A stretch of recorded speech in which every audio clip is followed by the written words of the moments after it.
ये कहानी एक ऐसे लड़के निखिलेश की है जिसे डांस का जुनून था। वो डांस के जरिए दुनिया को जीत लेना चाहता था।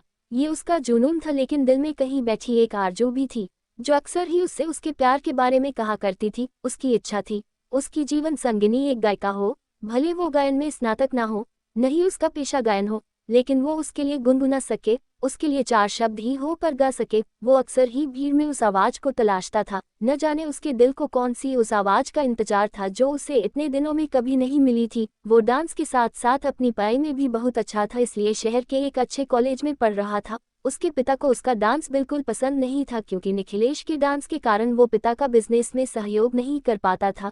निखिलेश डांस में इतना ज्यादा घुस चुका था कि उसकी ख्याति भी शहर में एक अच्छे डांसर के रूप में होने लगी थी। कॉलेज में अक्सर उसे गुनगुनाने की आवाज सुनाई देती थी जो उसके मन को विचलित कर देती थी। शायद यही वो आवाज थी जिसे वो ढूंढ रहा था। जब भी वो उस आवाज को सुनता, उसका पीछा करता, लेकिन उसे कभी वो लड़की नहीं मिलती जिसकी वो आवाज थी। कई दिन बीत गए, उसे बिन देखे ही उस आवाज से प्यार होने लगा था। उसने अपने दिल ही दिल में उस आवाज के अनुरूप एक तस्वीर बना ली थी और अपने सपनों में उस तस्वीर से मोहब्बत करने लगा।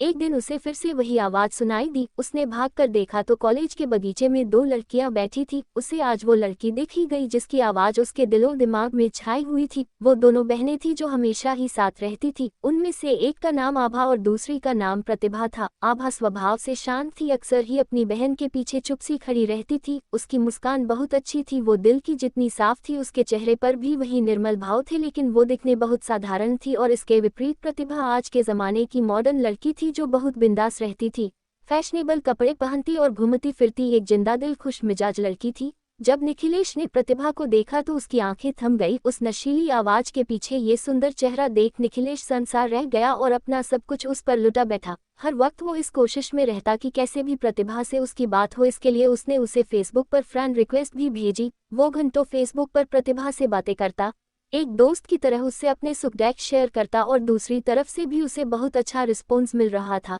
निखिलेश की जिंदगी का खालीपन भर गया था। उसे एक साथी की आदत सी होने लगी थी। जब तक वो दिन भर की बातें फेसबुक पर उससे शेयर नहीं करता, उसका दिन पूरा नहीं होता था। कई बार उसके असाइनमेंट पूरे नहीं होते और जब वो ये बात अपनी दोस्त को फेसबुक पर कहता, दूसरे दिन उसके नाम से कंप्लीट असाइनमेंट क्लास में जमा हो जाता था। इसके अलावा जब भी निखिलेश को पैसे की जरूरत होती, उसकी फ्रेंड अपनी स्कॉलरशिप के पैसे उसके अकाउंट में ट्रांसफर कर देती। ऐसी कई बातें जो उसके कहते ही उसकी दोस्त पूरा कर देती थी। निखिलेश को यह एहसास हो गया था कि वो जितना प्रतिभा को पसंद करता है उतना ही प्रतिभा उसे ये भी यकीन हो गया था कि प्रतिभा जितनी मॉडर्न रहती है वास्तव में उतनी ही सरल और दिल से भोली है। शायद इसी एक बात में निखिलेश गलती कर रहा था, क्योंकि फेसबुक पर वो जिससे बातें कर रहा था वो प्रतिभा नहीं, आभा थी, जिसकी आवाज से, व्यवहार से, अपनेपन से निखिलेश को प्यार था वो आभा थी। लेकिन निखिलेश का मन उस बाहरी सुंदरता की तरफ आकर्षित था जिसका मन उतना सुंदर नहीं जितना उसका था, जिसका चेहरा उतना सुंदर नहीं था। ये सिलसिला कई दिनों तक चलता रहा। आभा और निखिलेश दोनों ही एक गलतफहमी के चलते एक दूसरे के बहुत करीब आ गए। निखिलेश के एहसासों में प्रतिभा का चेहरा और आभा की आवाज, उसका सुंदर मन, उसके विचार दिन प्रतिदिन गहरे होने लगे। और इसी तरह उसके डांस का जुनून भी बढ़ता गया, क्योंकि आभा जो कि उसके लिए प्रतिभा थी वो भी निखिलेश के डांस से बहुत प्यार करती थी। यहाँ तक कि निखिलेश ने अपनी प्यार की बातें अपने दोस्तों से तक कह दी थी। सब उसे हमेशा बोलते थे कि वो बहुत लकी है, क्योंकि उसे प्रतिभा जैसी सुंदर और मॉडर्न लड़की में वो सब गुण मिले जिसे वो हमेशा चाहता था। एक दिन उसने फैसला किया कि वो प्रतिभा से जाकर अपने दिल की बात कहेगा, और उसने वही किया। उस दिन वो बहुत अच्छे से रेडी हुआ और हाथों में गुलाब के फूलों का गुलदस्ता लेकर प्रतिभा से मिलने गया।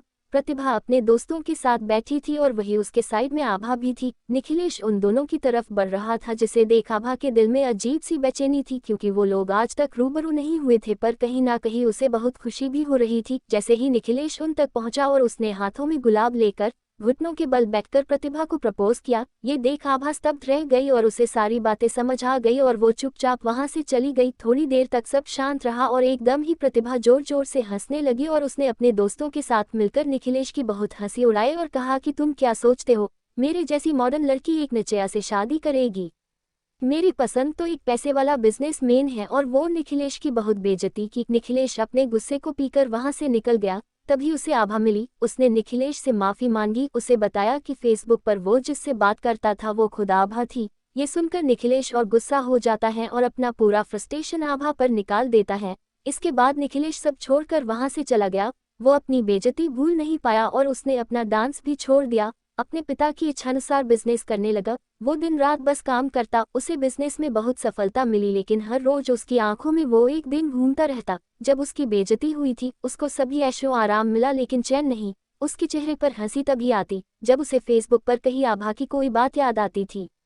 दूसरी तरफ आभा भी उसे बहुत याद करती थी। एक दिन आभा को एक बहुत बड़े डांस कंपटीशन के बारे में पता चला। वो चाहती थी कि इसमें निखिलेश हिस्सा ले, लेकिन वो कैसे निखिलेश को इसके लिए मनाती। उसे निखिलेश के बारे में बस इतना पता था कि वो अब टाउन में नहीं है और एक सफल बिजनेसमैन बन गया है। आभा ये जानती थी कि निखिलेश कितना भी अमीर हो जाए, वो डांस के बिना खुश नहीं होगा, और वो उसे ये खुशी देकर अपने मन का बोझ कम करना चाहती थी। इसके लिए उसने निखिलेश का पता इंटरनेट में निकालकर उसे एक शुभचिंतक, जो कि निखिलेश के डांस का फैन है, के तौर पर एक लेटर भेजा जिसमें डांस कंपटीशन का जिक्र था। असल में निखिलेश के डांस को सभी इसी तरह से पसंद करते थे, इसलिए निखिलेश को इस शुभचिंतक से कोई आश्चर्य नहीं था। निखिलेश डांस छोड़ चुका था, उसने बस लेटर पढ़ा और रख दिया, लेकिन आभा को पता था निखिलेश को कैसे मनाना है। उसने कई लेटर और कई तस्वीरें भेजी जिसमें निखिलेश के डांस के प्रति प्यार का प्रमाण था, जिसे देख निखिलेश का दिल पिघलने लगा। और आभा ने जब तक ये सब किया जब तक कि निखिलेश ना मान जाए, और निखिलेश को मानना पड़ा। निखिलेश में फॉर्म भरा और जमकर तैयारी भी की। उसके चेहरे पर शांति और खुशी के भाव थे, जिसे परिवार और ऑफिस एम्प्लॉय समझ रहे थे। वो दिन आ गया जब कंपटीशन था। निखिलेश ने बिल्कुल तोड़ू परफॉर्मेंस दी और वो जीत गया। जब उसे पुरस्कार मिला तब सबसे आगे आभा खड़ी ताली बजा रही थी। उसे देख निखिलेश के चेहरे पर वही गुस्से के भाव आ गए और वो वहां से निकल गया। जब वो घर आया तो घर में उस शुभचिंतक ने फूल भेजकर उसका अभिवादन किया। साथ ही उसे एक लेटर भी लिखा जिसमें था कि आने वाले कुछ दिनों में उसे एक सरप्राइज मिलेगा। निखिलेश चौंक गया, उसे बार बार उसी बात का ख्याल सताने लगा। एक दिन शाम को घर लौटा तो घर पर प्रतिभा और उसके माता पिता प्रतिभा के रिश्ते के लिए आए थे। असल में आभा ने प्रतिभा और निखिलेश की शादी के लिए अपने माता पिता और प्रतिभा सभी को मना लिया था। आभा हर हाल में निखिलेश को खुश देखना चाहती थी, इसलिए पहले उसने निखिलेश को वापस अपने डांस से मिलवाया और फिर निखिलेश को प्रतिभा से। निखिलेश कुछ देर सभी के साथ बैठा, पर उसका मन नहीं लग रहा था। उसने कमरे में जाकर फ्रेश होने की इजाजत ली और वहां से अंदर चला गया। अपने कमरे में बैठ निखिलेश सारी बातें सोच रहा था कि कैसे उसने एक आवाज सुनी, फिर उसकी बात आभा से हुई। वो कितना खुश था जब आभा हर परिस्थिति में उसके साथ ना होते हुए भी थी। लेकिन ये सब उस दिन खत्म हो गया जब गलतफहमी दूर हो गई। लेकिन फिर से उसे वही सब महसूस हुआ जब उसने उस शुभचिंतक के लेटर को पढ़ा और उसकी बातों को माना। निखिलेश ने एकदम ही शुभचिंतक वाले लेटर निकाले और उसे असाइनमेंट की कॉपी से मैच किया। उसे समझ आ गया कि इस सब के पीछे कौन है। उसे सारी बातें समझ आ गई और यह भी कि वो क्या चाहता है। वो कमरे से बाहर आकर सबके बीच बैठा और उसने प्रतिभा के पिताजी के हाथ पकड़कर कहा कि मैं शादी के लिए तैयार हूँ, पर मेरी एक शर्त है।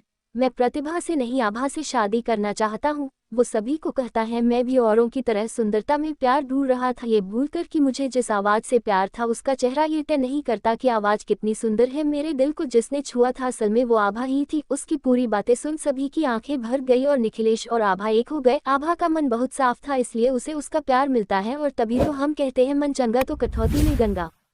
ये कहानी कैसी लगी जरूर कमेंट बॉक्स में लिखें।